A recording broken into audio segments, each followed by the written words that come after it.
I was just gonna say it's a beautiful thing. That's it. There's no other system in the world. Imagine if you could see when people would be allowed to sell their shares of Tesla 15 years into the future. If you Right. could see the future market supply, and anything you can't see doesn't exist, and it moves against you exponentially.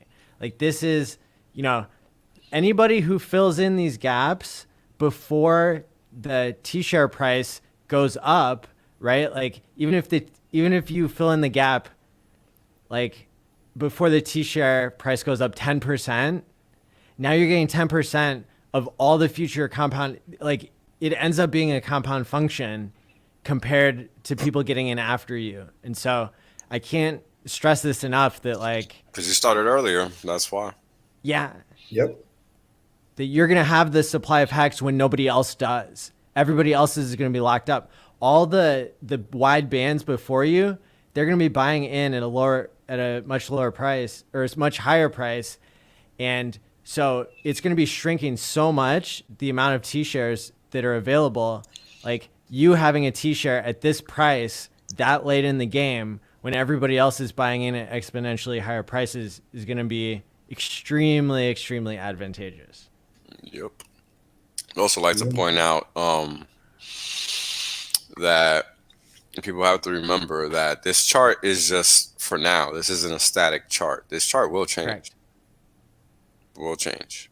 So don't get too comfy because this will not look the same in 1 year, and it will not look the same in 3 months, and it will probably not look the same in 2 weeks.